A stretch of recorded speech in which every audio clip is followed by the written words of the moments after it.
Sencillo poder entrar a hablar de un tema que de suyo, incluso desde las casas, pareciera ser que no existe y se invisibiliza.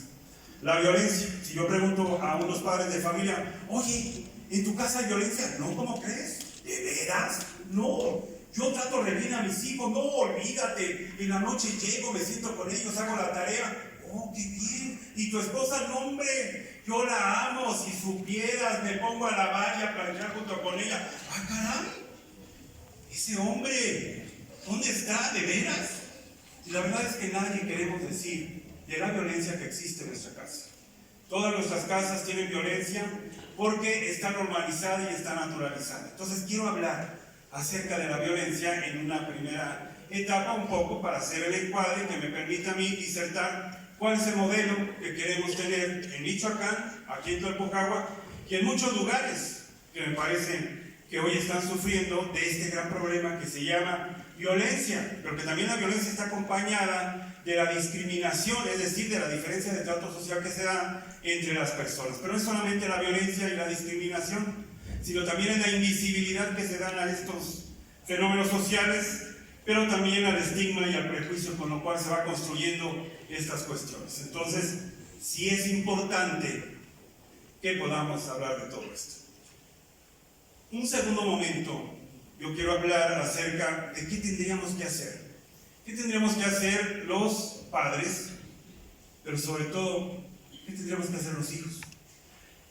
Y los hijos, ¿cuál sería su comportamiento y su compromiso para construir estas maneras de entender esta nueva realidad que nos está comiendo por unos aparatitos que se llaman celulares y que son pantallas? Esta es una pantalla, y esta pantalla le sucedió a otra pantalla que se llama televisión, y a la televisión le sucedió otra pantalla en 1895 que se llama cine, y estas tres pantallas están transversalizadas por algo que se llama consumo, que se llama medios de comunicación y que se llama seducción, es decir, nos seducen los medios de comunicación, nos hacen hedonistas, nos hacen narcisistas, nos hacen libres, independientes, nos hacen buscar el éxito, tener las condiciones para construir algo que se llama también lujo. Y los chavos hoy están más preocupados por tener este tipo de pantallitas que por tener una comunicación viva con sus padres, con sus amigos. Y hoy los padres no podemos controlar esto. Si hay wifi, no hay forma de controlar esto. Y los chavos, bueno, pues están interactuando con estos mecanismos, pero no están interactuando con la familia. Hace poco tuve la oportunidad, y fue muy padre porque tuve la oportunidad, tengo un ahijado, y me dice mi comadre, compadre, hoy es el cumpleaños de Paquito, no se te vaya a olvidar. No, hombre, digo, ya sé, ahí te caigo con el pastel, comadre.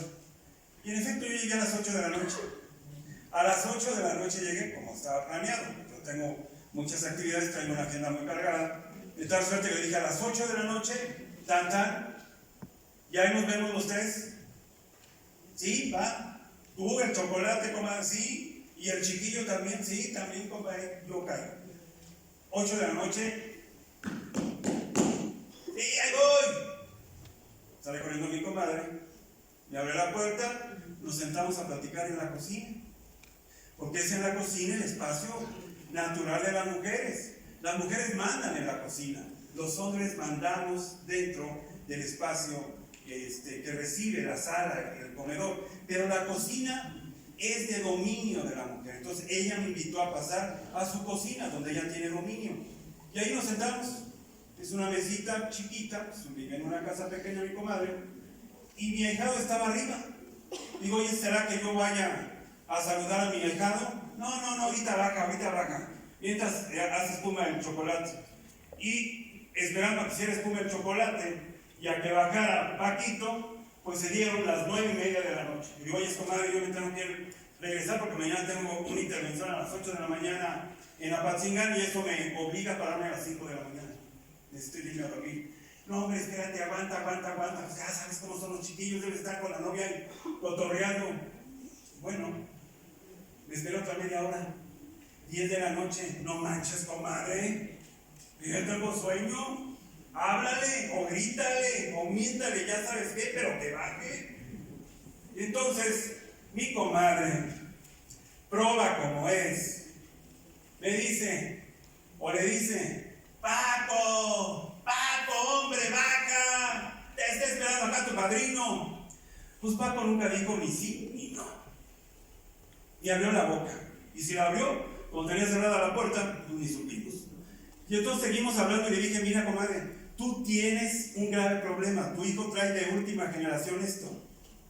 Entonces él está platicando con esto. No, ¿cómo crees, compadre? Esto me sirve a mí de veras. ¿En qué te sirve, comadre? Vas a ver, ahorita le voy a mandar un WhatsApp y vas a ver cómo va a chingar.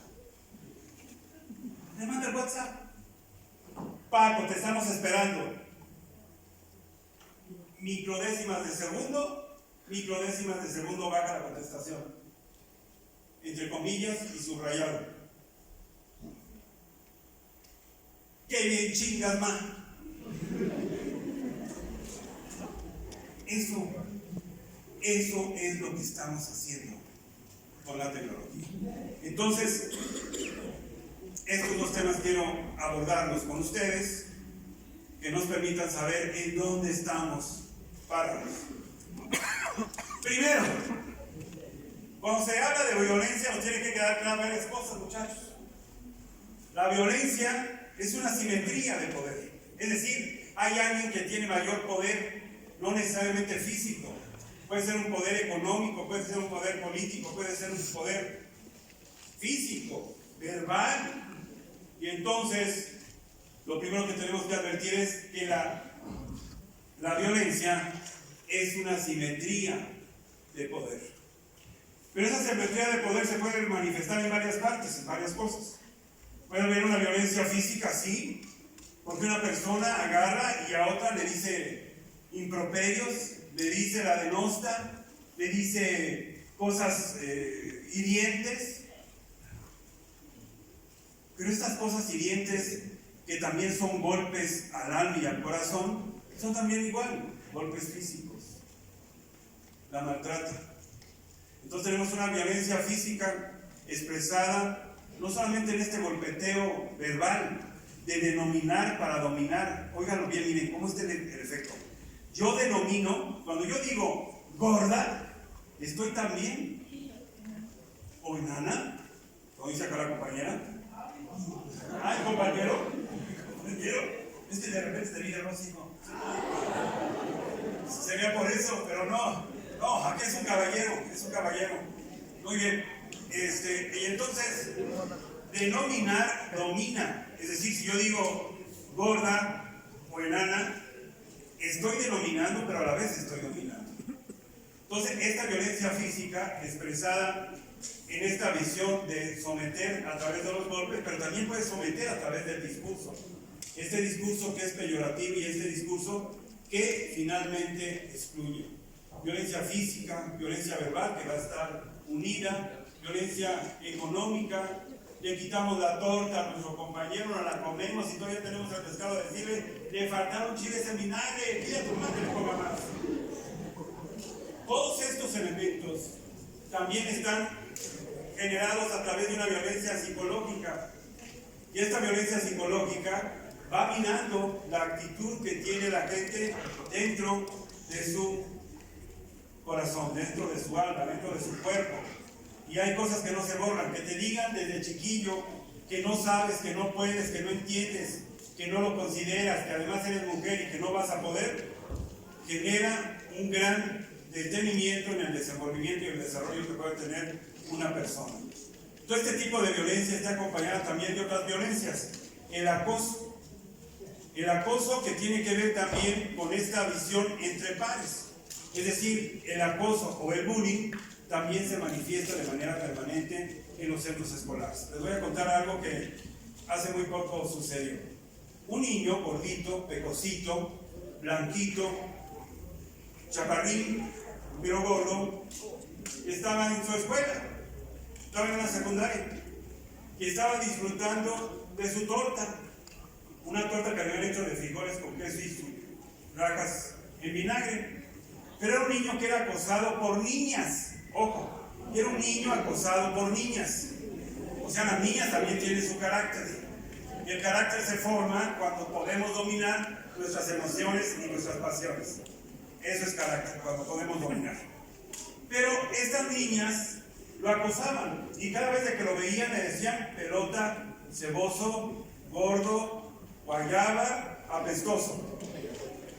Y este niño se refugiaba abajo de las escaleras para evitar que fuera visto por estas niñas quienes lo acosaban verbalmente. Las niñas ese día que estaban en el receso preguntaron: ¿dónde está la guayaba? ¿Dónde está la pelota? Que salga, hay que buscarlo. Y se dieron a la tarea de buscarlo y lo encontraron en el lugar donde siempre estaba. Y ahí estaba el chiquillo comiendo su torta.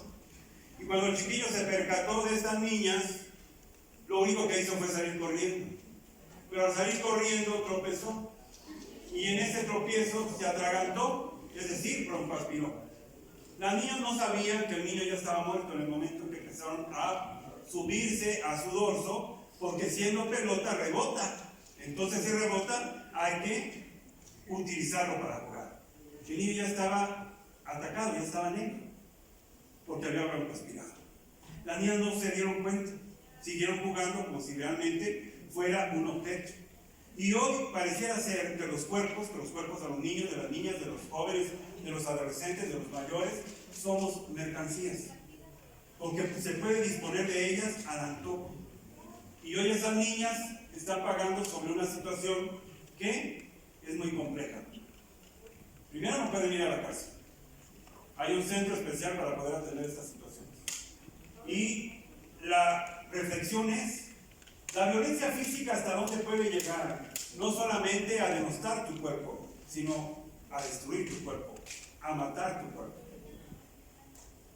a sacarte del plano donde estás.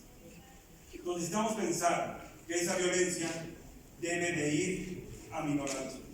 No va a poder aminorarse de la noche a la mañana. Tenemos que trabajar en esto. La violencia no se construye en las escuelas. La violencia se construye en las casas. Los padres de familia atendemos nuestras soluciones siempre a partir de someter a nuestra mujer. Por eso la violencia es esto, una simetría de poder, es decir, el hombre siempre sometiendo, controlando o disciplinando los cuerpos de los más débiles a efecto de poderlos hacer en su beneficio. Que la gente haga lo que ellos quieren. Y eso es justamente lo que es violencia. Entonces, si la violencia se aprende en la casa, y en ocasiones los papás, cuando les entregamos a sus hijos, porque son muy violentos, lo primero que dicen es: pues es que así se comporta en la escuela. Pues sí, señora, sí, señor. Lo que pasa es que estos niños aprendieron en su casa. Y la primera negación de la padre y de la madre es justamente esa: en mi casa no, porque en mi casa yo me llevo re bien con mi marido. En mi casa mi marido me ayuda. En mi casa es un dechado de virtudes mi marido. Entonces, ¿la que está fallando es usted, señora? ¿Cómo cree? Si yo voy a la iglesia todos los días y rezo el rosario de las 6, imposible que sea yo. Entonces, negar las cosas es seguir trabajando bajo un enfoque que realmente no nos permite a nosotros abonar mucho para poder resolver los problemas. Por eso necesitamos trabajar con los chavos. Necesitamos decirles la importancia que tiene evitar los actos de violencia. Esta violencia a la que yo me acabo de referir no solamente física, verbal, económica, patrimonial, sexual, sino también algo que tiene que ver con el acoso, que ya lo acabo de explicar, y el hostigamiento. Hay veces que no solamente el acoso es entre pares, es decir, se da principalmente en la escuela entre los propios compañeras.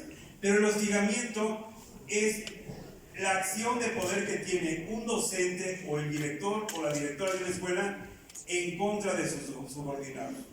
Es decir, que los chavos también pueden recibir hostigamiento de sus profesores.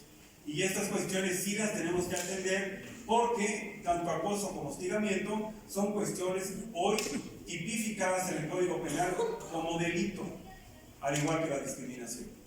Entonces requerimos de hacer un ejercicio que nos permita realizar acciones para poder evitar generar actos que pueden ser constitutivos de un delito. Y cuando se comete un delito, dice un señor que se llama Michel Foucault, que habla acerca del poder y cómo se somete, es importante entender que un delito tipificado en un código penal requiere de una pena de distintos tipos. Puede ser hoy trabajo comunitario, por ejemplo en el caso del delito de la discriminación, puede ser el pago económico o puede ser la pena de privación de la libertad. Es decir, necesitamos saber cuáles son los impactos de cometer una acción que tiene que ver con la violencia, con esta asimetría, para poder comprender que podemos ser sujetos de una sanción o de una pena que incluso nos puede llevar a la privación de la libertad. Bien. Entonces, pero no solamente hay acoso y hostigamiento. Hoy también tenemos otra violencia que se llama la violencia feminicida. Y la violencia feminicida no es otra cosa más que cuando la pareja, o en una relación de pareja, uno de ellos mata a la mujer, principalmente a la mujer, en función o en razón de este machismo o de esta misoginia. Machismo es cuando tú te sientes superior a una mujer y entonces la sometes y la controlas. Misoginia habla acerca de la repulsión, de esa repulsión que se siente de ser mujer. Entonces se repudia todo lo que sea femenino. Por eso la violencia puede ser lo mismo ubicada a una mujer como a un hombre que tiene un perfil femenino. Es decir, no hemos acabado de entender que en esta sociedad no solamente existen hombres y mujeres, sino existen hombres que en sus cuerpos deberían de ser masculinos, pero no lo son femeninos. Y aún en esa razón tenemos que respetarlos, porque es muy importante respetarlos. Pero también tenemos los cuerpos de una mujer que debería de ser femenina, pero no lo es más bien masculina. Pues aún en esa condición tenemos que respetar. Hoy nuestro marco jurídico nos plantea en su artículo primero constitucional, párrafo quinto, que nadie puede ser discriminado en razón de su orientación sexual. Aunque ahí dice preferencia sexual, lo correcto es orientación sexual. Entonces, también por ahí nos damos cuenta que existe una serie de asesinatos, y esto forma parte seguramente de un discurso que trae la directora de la instancia de la mujer, en función de que necesitamos evitar que llegue el feminicidio a Talcahuano. Quiero decirles que en el caso de Michoacán hay 14 municipios que ya tienen alerta de violencia de género, es decir, que se cometen permanentemente homicidios en contra de las mujeres que son tipificados como feminicidios. La pareja mató a su mujer porque es probable que haya planteado que es de ella, es de él. Fíjate, hay un señor que se llama Eduardo Galeano que dice lo siguiente: un hombre jamás reconocerá que mató a su mujer porque le tiene miedo. Ojo, jamás reconocerá que mató a su mujer porque le tiene miedo. No, un hombre va a reconocer que mató a su mujer porque es de él. Porque al momento de llevarlo a la iglesia le dijeron: esta mujer es tuya. Y le pusieron el lazo. Y además se le dio las alas y le dijo: cuídalas. Y vamos a tener los chiquillos que Dios quiera, así. Pero entonces el hombre se siente dueño de la mujer. Y entonces dice Eduardo Galeano, hace poco murió, que es un sociólogo, un politólogo, y dice: el hombre jamás reconocerá que mató a su mujer porque le tuvo miedo. El hombre dirá que la mató porque es de él. Pero es el mismo miedo que siente la mujer frente a un hombre violento, que como espejo es el mismo miedo que siente un hombre frente a una mujer que no tiene miedo. Fíjense ustedes qué reflexión tan interesante nos obsequia Eduardo Galeano cuando plantea él que los hombres matamos porque tenemos miedo de las mujeres. Les voy a platicar algo. Conozco perfectamente todos los 11 centros de reinserción social del Estado. Me ha tocado trabajar con todos los custodios. Este lunes voy a trabajar con todos los directores de los penales allá en Morelia. Y estoy trabajando una temporada con mujeres en el David Franco Rodríguez.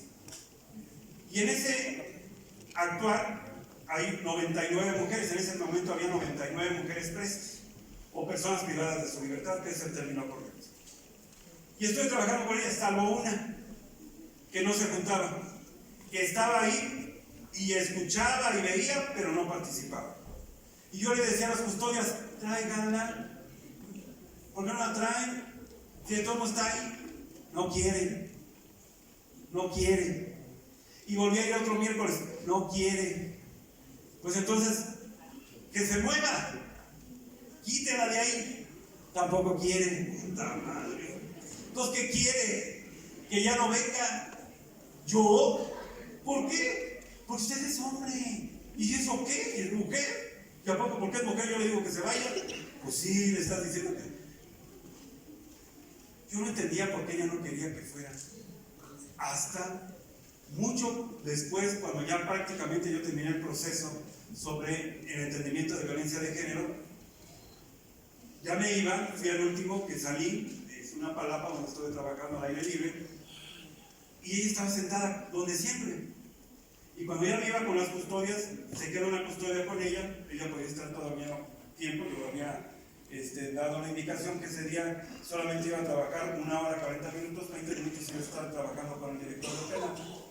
Y me detiene. Y me dijo, ¿usted quiere saber por qué no voy? Le digo, no, más bien porque no participas, porque vas, aquí estás. ¿Y quieres saber? Pues si me lo quieres decir, pues entonces siéntese. Ah, va, arre. Y me senté. Y te escucho. Vamos a dar tu narrativa, te escucho. Y me dice, yo soy una mujer casada. No, le digo, yo también. Digo, si a eso vamos, pues yo también. Oiga, pues estaba casado con un hijo de pi. ¿Entiende? Oh, no, la digo, la mía no es así. También es así como dice. También es tremendo. Bueno, entonces dice, déjeme platicarle lo que pasó y por qué estoy aquí y por qué no quiero saber nada de los hombres. Todas las noches mi marido llegaba y me pedía intimidad. En otras palabras, pero no lo voy a decir. Me pedía intimidad. Venía o borracho o venía drogado. Y yo tenía que aceptar, porque no había de otra. Tenía 2 hijas. Pero yo ya había observado que él manoseaba a mis hijas. El padre manoseaba a sus hijas. Este es un hecho que sucede en todo el estado de Michoacán. Y entonces lo vi, pero me quise hacer del tonta. Y yo pensaba que era imaginación mía, que eso no existía. Pero pensé en que si yo lo volvía a ver, no era imaginación mía, sino era la realidad. Y que en ese momento yo tenía que hacer algo. Lo tenía que correr, lo tenía que matar, o le tenía que cortar su masculinidad. Ya saben a qué me refiero. Entonces tomé la decisión de pedir unas tijeras polleras, porque matar no lo iba a matar. No lo iba a matar. Sí, ya me imagino cómo se les hicieron ellos. Tenemos que tener cuidado con eso. Entonces puse esas tijeras debajo de mi cama. Dije, la próxima vez que eso suceda, lo voy a hacer. Y sucedió. Y ese día me dije, ese día, después de que tentaleó allá a mis hijas, me pidió intimidad, tuvimos intimidad, después de que se vació, se echó hacia atrás, empezó a arrancar y dije, es tiempo, hoy lo voy a hacer. Saqué las tijeras, recorrí la sábana y se lo estaba agarrando cuando se para. Y entonces yo me echo hacia su miembro y él solamente dice que no está satisfecha, que quieres más. Se volvió a dormir. Esperé a que roncara y dije, ahora. Y le metí el tijerazo. Empezó a lanzar sangre y Sí, tal cual. Pues ese es un caso que ahí está documentado. Y empecé a gritar, me dijo una ambulancia, ya vivía en una de las vecindades ahí del centro histórico de Morelia. Empezó a gritar, una ambulancia, una ambulancia, una ambulancia, una ambulancia, y llegó una ambulancia. Una vez llegada la ambulancia, lo primero que preguntaron es, ¿qué pasó? Pues, ¿qué pasó? Que se lo quise cortar por esto. Y entonces va para dentro de la ambulancia y en estas condiciones alguien tenía que acompañarlo. Si ella ya había dicho que había cometido esas lesiones, va para adentro. La detuvieron y me dice, el peor castigo no es estar encerrada, señor. El peor castigo es saber que mis hijas están con él y que yo no puedo hacer nada. Y que a mí me dejaron aquí 4 años y que él hoy está con mis hijas. Ese es el peor castigo. Y esa es una violencia sexual. Entonces yo me pongo a pensar, esta señora no tenía la posibilidad de haber tocado puertas, de haber ido a buscar a la policía, de haber informado con algunos vecinos, qué sé yo.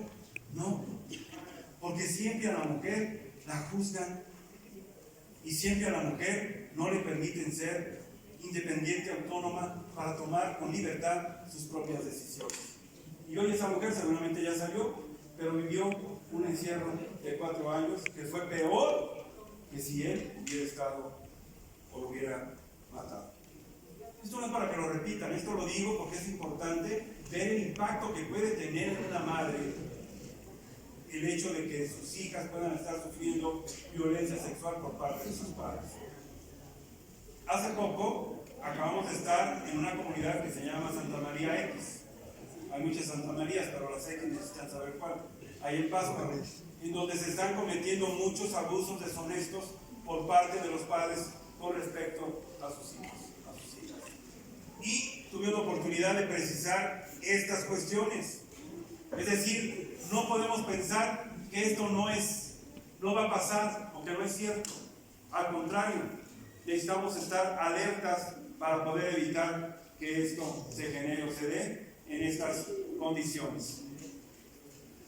Pero si la violencia es de esta manera, y si la violencia más recalcitrante es la violencia feminicida, ¿qué es lo que tenemos que manejar en términos de esta manera de ver la realidad?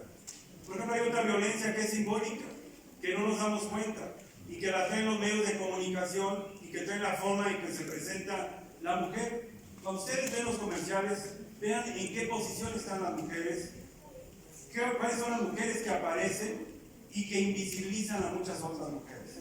Esto quiere decir que seguimos viendo comerciales racistas, machistas, misóginos, que denostan a las mujeres. Por eso es tan importante hablar de la violencia. Ahora, ¿qué tenemos que hacer para que en los centros escolares no exista o disminuya la violencia?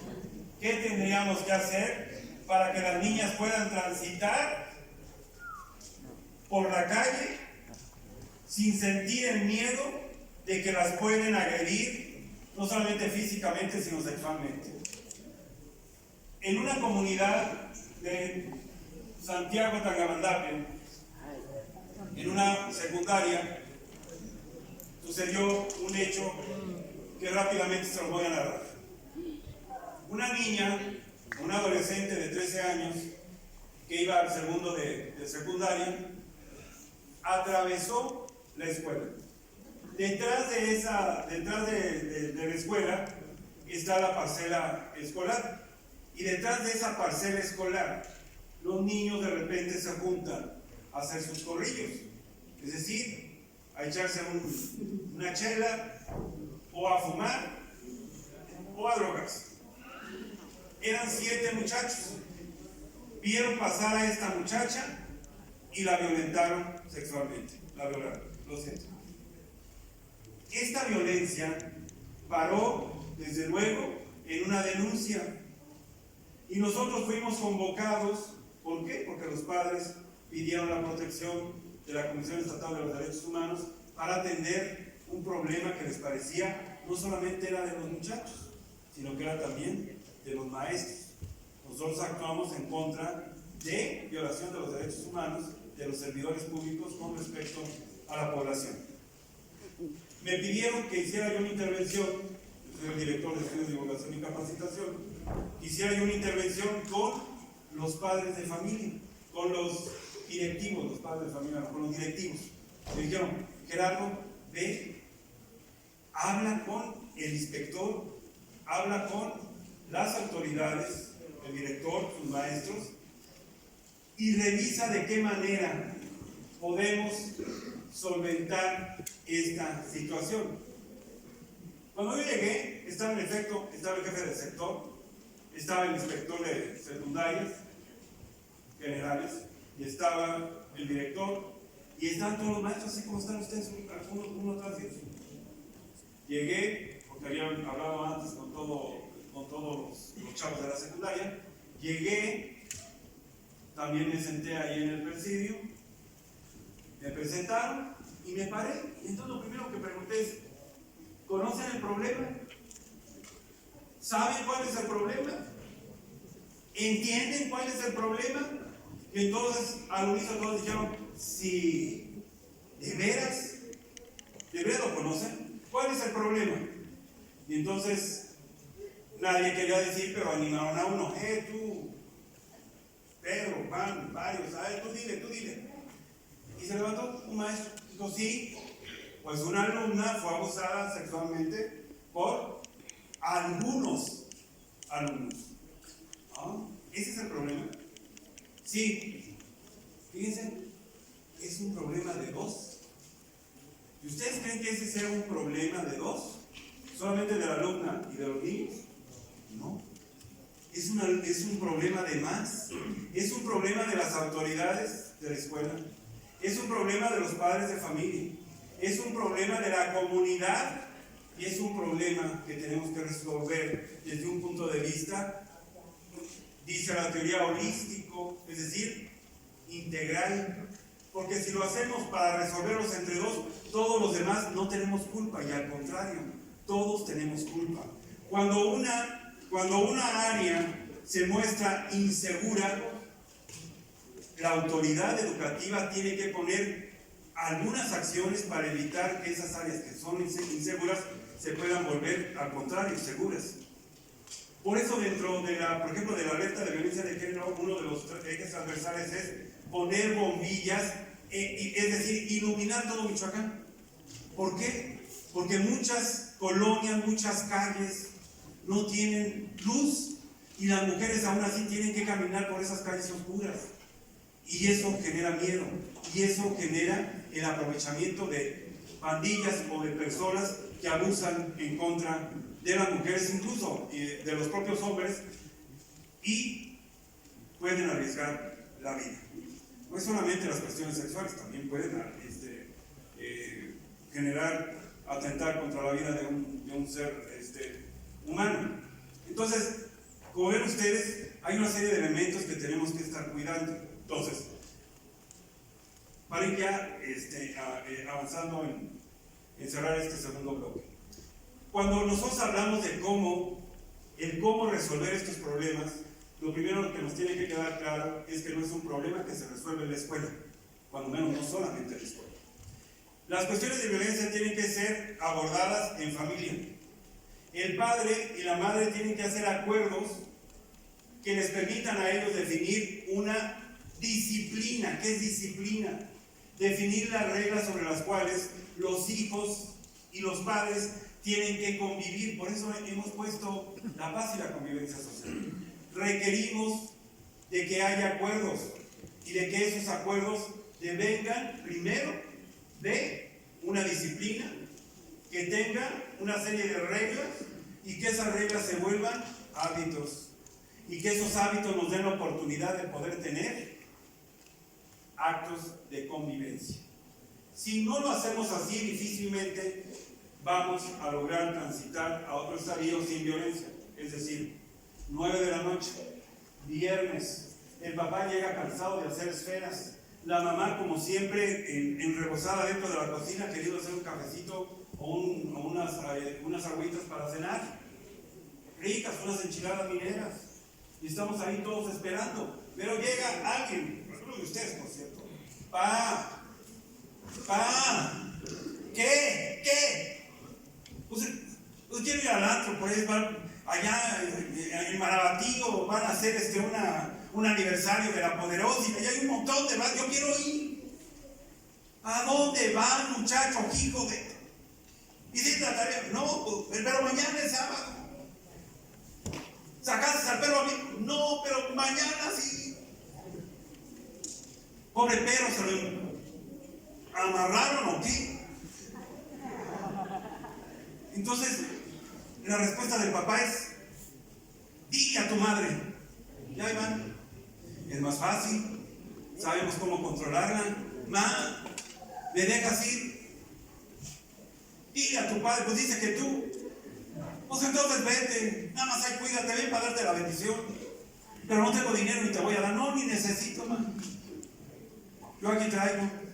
Dice aquí el compañero. Y en efecto, se van. Pero acuérdate, aquí te quiero a las 11 de la noche. 11 de la noche. Y todavía el papá, escúchala. 12 de la noche. Y 1 de la mañana. Y el papá se recuerda. ¿Llegó tu hijo?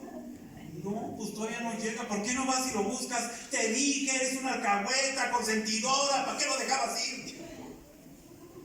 ¿Fue del papá o de la mamá? De los dos. De los dos.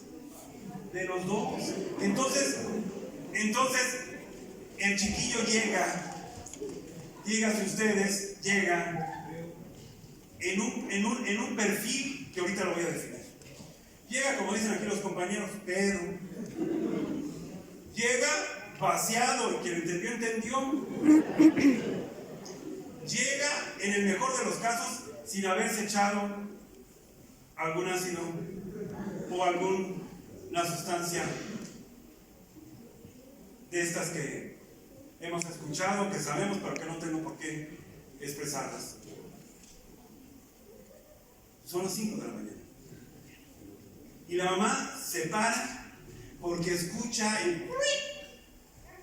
Ya llegó. Y entonces se asoma. Lo ve entre luces. ¿Cómo estás? Bien.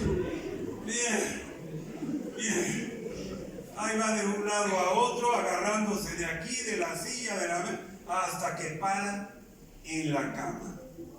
En la mañana entra la mamá. ¡Puta madre! Ya te dije que si te comes un burro le quites el cuerito. Esto apesta. ¿Qué hiciste? No hizo nada más que ir al antro y regresar. Si los papás no tenemos control sobre esto, se nos va de las manos. Fíjense ustedes, ahora hace un momento yo les dije que esto era una pantalla. Esta es una pantalla.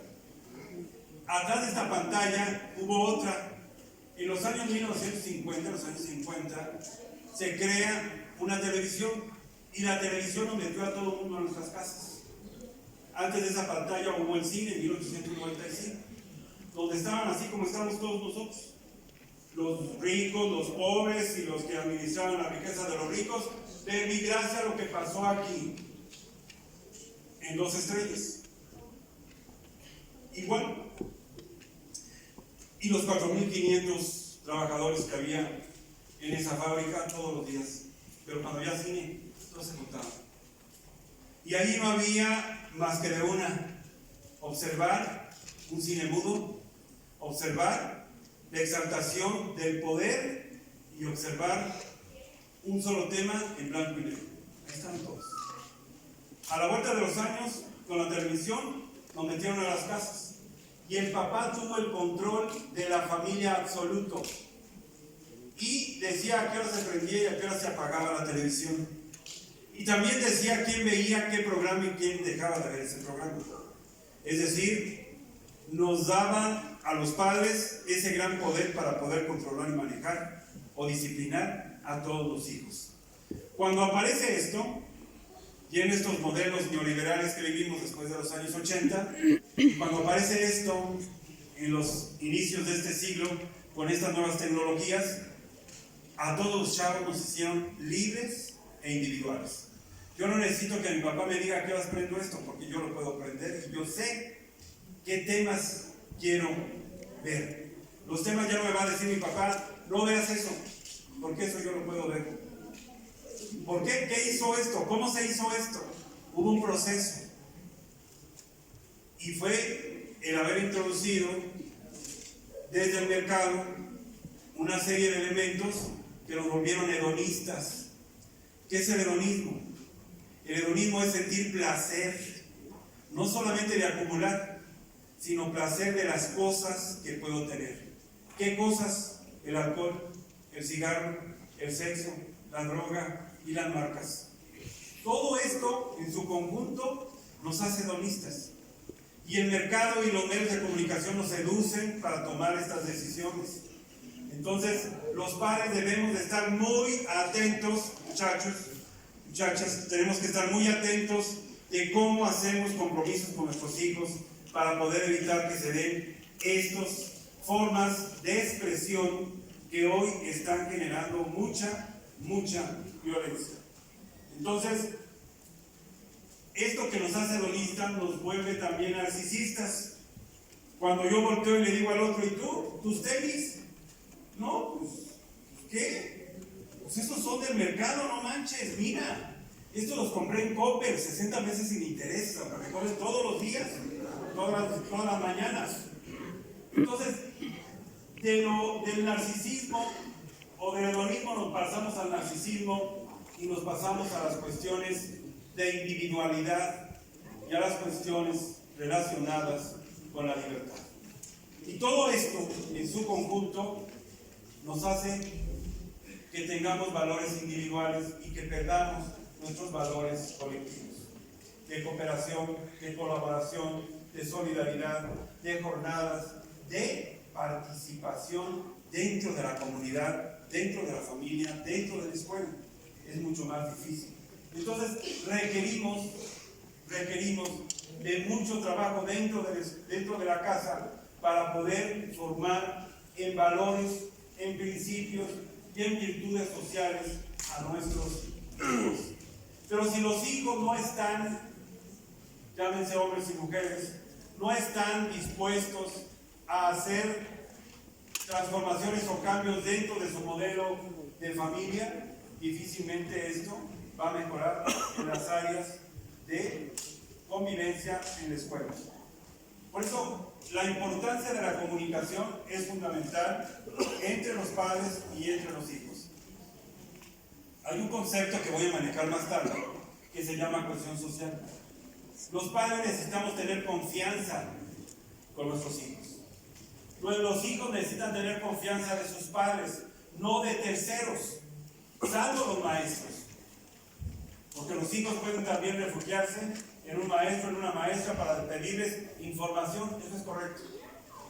Pero los hijos necesitamos estar en una comunicación permanente con los padres. Primero, necesitamos confianza. Pero hoy no hay confianza ni siquiera de las familias hacia las instituciones. Necesitamos reorganizar esto. Segundo, necesitamos que los chavos se sientan identificados, construir identidad, es decir, que me represente mi familia. Necesitamos también trabajar por ahí. Tercero, los chavos también necesitan, conjuntamente con los papás, fortalecer los principios de los valores de comunalidad. Esto es a los que me acabo de referir: convivencia, participación, responsabilidad, compromiso, solidaridad, alteridad, etc. Y finalmente necesitamos hacer convivencia. La convivencia no tiene por qué estar reñida de la participación en la cual nos tenemos que ver para poder generar estos otros tres elementos: confianza, identidad y creación de valores. Entonces, si hacemos un conjunto de todos estos elementos, nos va a dar como resultado que tengamos una propuesta diferente a la que hoy tenemos y que está generando demasiada violencia. Si aquí en Talpujagua no viven en violencia, los felicito. Si ustedes han tenido un arranque que les permita llegar a las escuelas en convivencia, en respeto y en solidaridad, sobre todo entre las mujeres, lo aplaudo. Pero esta no es la generalidad de los 113 ayuntamientos que tiene Michoacán. Vemos mucha violencia en Morelia, vemos mucha violencia en Uruapan, en Apatzingán, en Lázaro Cárdenas. Es decir, en todas las zonas muy grandes vemos que se recrudece la violencia. Y la violencia pareciera ser que se da en la escuela y no. Hace crisis en la escuela, pero la violencia la venimos cargando de la casa. Por eso, hoy que regresen a su casa, y si tienen la oportunidad de platicar con su papá o con su mamá, o con ambos y con la familia, siéntense y hagan acuerdos de convivencia. Háblenles acerca de la importancia de generar reglas que se vuelvan hábitos y que esos hábitos nos permitan entonces tomar decisiones para una mejor convivencia. Nadie quiere llegar a su casa gritando que qué hay de comer y que lo que hay de comer en la mesa no le gusta. Cuando podemos darle la vuelta a todo esto, agradeciendo a la vida que esa mesa tenga algo que ofrecernos calientito para llevar a la panza. Hay muchas cosas que debemos de hacer en convivencia con toda la familia. Por ejemplo, algo que en ocasiones podría evitar mucha violencia es algo que se puede hacer fácilmente. Lo que ustedes utilicen, ustedes lávenlo. Si ustedes utilizan un vaso, una taza o una cuchara, lávenla. Sus tobilleras, sus calcetines, sus calzones, lávenlos ustedes. No va a pasar nada. Si en alguna ocasión tienen que darle una planchada al uniforme, háganlo. No va a pasar nada y sí puede contribuir a mejorar el ambiente familiar. Y otra cuestión, yo estoy ahora haciendo estudios sobre la masculinidad y la violencia rural. Yo en muchas ocasiones les pregunto, cuando hago talleres sobre masculinidad, les pregunto a los señores, a ver, díganme en qué momento sienten que van a soltar el... Ya saben ¿Qué sienten cuando lo van a hacer antes de que lo hagan? ¿Qué sienten? Lo que me han dicho es, oye Gerardo, dice, yo siento las orejas que me queman de calientes, ya sé que estoy a punto de rajármela, ya saben. Y otros me han dicho, me empiezo a temblar. Y otros han dicho, me empieza a mover el párpado derecho izquierdo me empieza a mover. Y otros dicen, se me seca la boca. Y otros dicen que se sienten apabullados, que ya no piensan que lo que quieren es golpear. Es decir, todos los hombres sabemos en qué momento vamos a soltar el madrazo. Todos. Entonces necesitamos manejar esa información en nuestro beneficio. Si yo ya sé que después de una discusión muy álgida con mi mujer le voy a pegar, y si ya sé que si las orejas se me ponen rojas, el síntoma que sigue es pegar, me debo de dar la vuelta, debo de enfriar y debo de regresar. Y es probable que regresen pidiendo disculpas. No puede ser de otra manera, no podemos seguir viviendo tanta violencia como lo estamos haciendo, porque hoy los mismos ciclos se repiten. Lo que nosotros hemos aprendido en nuestros hogares, lo vamos a replicar en los propios, cuando tengamos una pareja. Y la otra es, muchachas, olvídense de ese amor romántico. No existe. Ese amor romántico existe en las telenovelas, en La Rosa de Guadalupe, y existe en las series de Netflix, pero en la realidad no existe. No va a llegar nadie en caballo blanco, un hombre occidental, blanco, alto, de ojo de color, ponchado, heterosexualmente activo, y que además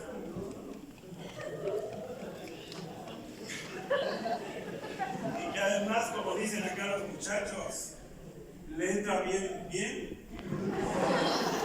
No, va a llegar eso. Va a llegar lo que convive en nuestra comunidad. ¿Qué convive en nuestra comunidad? La gente cercana a nosotros. Los chavos que han construido ahí mismo sus familias. Y de manera general, lo que hoy tenemos aquí en Tlalpujahua, que son hombres y mujeres decentes, que son hombres y mujeres trabajadoras, que son hombres y mujeres que están construyendo familias, que son hombres y mujeres que están transformando nuestras realidades, que son hombres y mujeres que en sigilo pueden entender todas las dificultades, pero que sin embargo con trabajo, con dedicación y con esmero han sacado a sus hijos adelante para que sean los mejores. Por eso yo digo, entre Alpujarwa, algunos encajes, ¿sí? Por eso yo digo, entre Alpujarwa, los mejores adolescentes, las mejores jóvenes y los mejores jóvenes, y todos construyendo para evitar la violencia y para mejorar mucho esta necesidad que tenemos de construir a este Tlalpujahua sin discriminación, sin violencia, pero con mucho amor y con mucha pasión. Muchas gracias.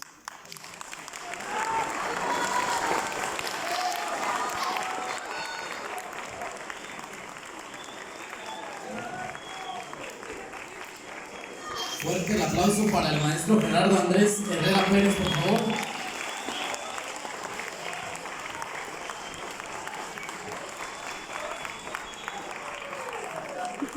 De igual manera, damos las gracias a las instituciones que el día de hoy nos acompañaron, a la secundaria